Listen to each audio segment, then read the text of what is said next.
Okay, I have a video on this Asus or Asus, depending on how you prefer to pronounce it, Eee PC.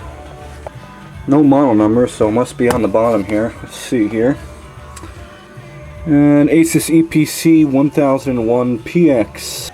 And this isn't my own personal netbook, but I wanted to make a video on it, mainly because it's one of the newer netbooks, one of the few netbooks that were still produced during the Windows 7 days. This is a really small laptop. You can see just how thin it actually is. It doesn't take up that much room.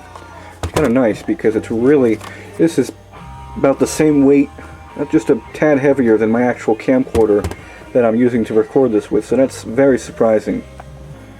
So here it is. You can see once again Windows 7 starter, and this just has the basic Intel Atom processor, Energy Star certified, and the Eee PC logo up here on the screen.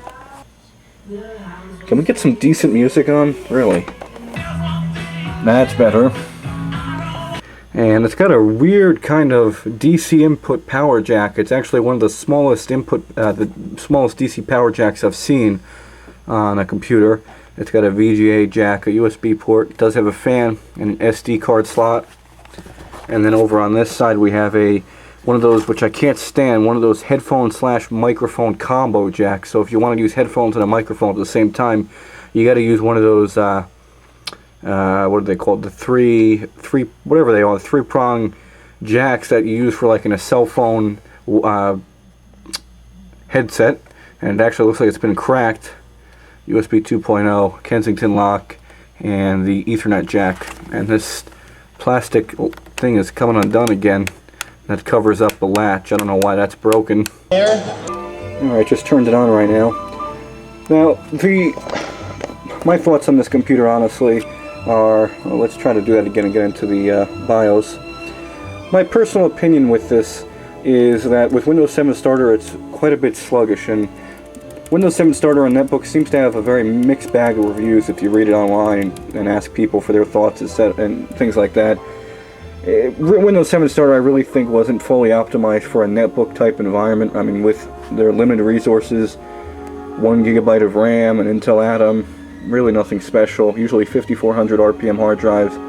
Windows 7 Starter is just really abysmally sluggish on all of the netbooks that I have gotten. They're all the same sluggish experience that I've experienced time after time again. So I may very well put Windows XP's POS Ready 2009 counterpart on here. That still gets updates, so I won't have any problems with any security issues. And that way this computer will be a little bit, actually quite a bit more responsive. In all of the other netbooks that were very sluggish, I went ahead, I put XP on there, and they were actually very zippy and pleasant to use. So anyway, you can see it's an Intel Atom. It's running at 1.66 gigahertz, and this is the build date. Yeah, you can see 2010 is the I believe the BIOS build date. Could very well be the computer's build date, although I doubt they would program that into the BIOS. Yeah, it's probably the BIOS. We have some information here. The IDE configuration. It does use a SATA drive, although I do believe it's a 5400, unfortunately. CPU. Yep, there we go. L1, L2 cache, all that good information. Let's go over here. We can set up passwords and things, although I wouldn't really bother doing that. There's really not all that, not a very large variety of things to do here on this computer's BIOS. So let's go ahead and boot this up. I'm actually going to boot it into, just let it boot up here. And I want to do it start Windows normally. Now, of course, this being Windows 7 Starter, you don't get the usual Windows 7 Startup logo, where the four flags, or the four parts of the flag, oh, what's this? No, we don't want to check the disk. Where the four, looks like orbs turn into to make up the various parts of the Windows flag.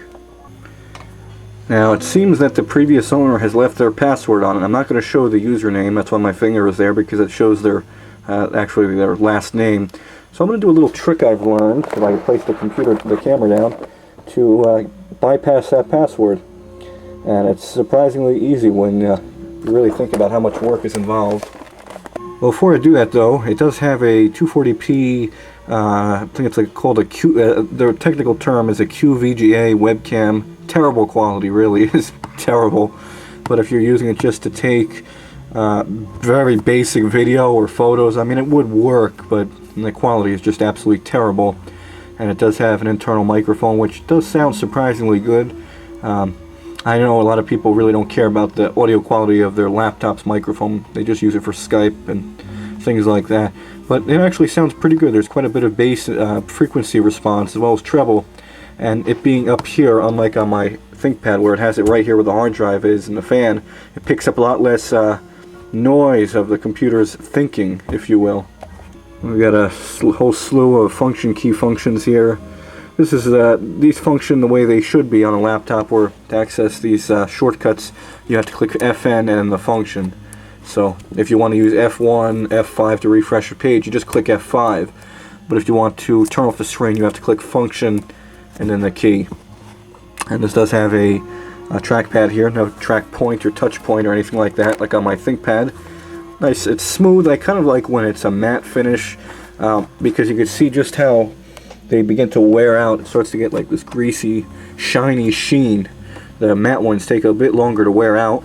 It's got this shiny single piece left and right mouse click. Again, I personally am of a type that likes to have separate buttons, but this will do. So anyway, I'm going to start this up again and get into the Windows 7 to bypass the password so I could go ahead and demonstrate this computer. Got some more lighting here. Actually, I have one of these, just a drop light here I've hung from my window so I can just have some better lighting here so it's not so dark and grainy. Does seem to be doing a pretty good job. Anyway, I've gone ahead and done this little tweak now, so I should be able to reset the password by... Yep, there we go. That's what I wanted. So now when you hit shift and use sticky keys, it opens up command prompt. And it's, I think it's net user.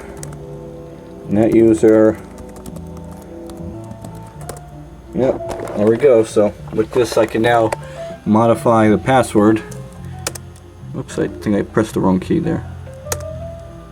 Alright, we should have no password now, so if I click this and log in, yep, there we go. Password is blanked out now, which is perfect. So let's get back to the video. So here we are. It's got pretty much everything that it originally came with when you bought this new. And that includes a lot of adware and bloatware. We've got Asus Vibe, Fun Center. What do we have here? Mozilla Firefox, Emmanuel, HP Print Center. You can really get an idea of how sluggish this computer's performance is because I'll click property in this now. And you can see it just a very delayed reaction. It's got a bunch of junk here. It's trying to open up. Trend Micro. Oh, that's you know, that's quite funny. Trend Micro detects suspicious activity on Asus's own updater application. That's hilarious and a bit of an oxymoron. But battery's going dead on this thing. But it does have good Wi-Fi signal. Yeah, it's only got a 2.4 Windows Experience Index, Intel Atom, N450 CPU, and Windows is activated. I just click Firefox and you can see the we have that classic loading icon, which was described in Windows XP days as the hourglass effect. You can see it just freezes and doesn't do anything, and that is a big. Let's try to get this light out of here so we don't have so much glare. That's better. Okay, so let's go ahead, try to go YouTube now. Alright, so there we go. I pressed enter, and you're going to get an idea of how long it's going to take for this to load.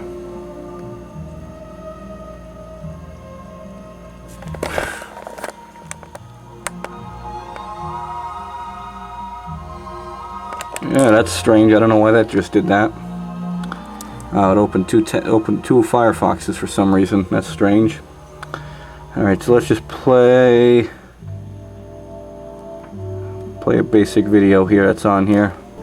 Let's just play this Robin Williams tribute video. I know this is in HD. This thing cannot play HD and really can't even play 480p well, so try this.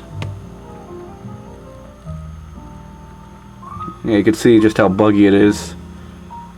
It just keeps stuttering.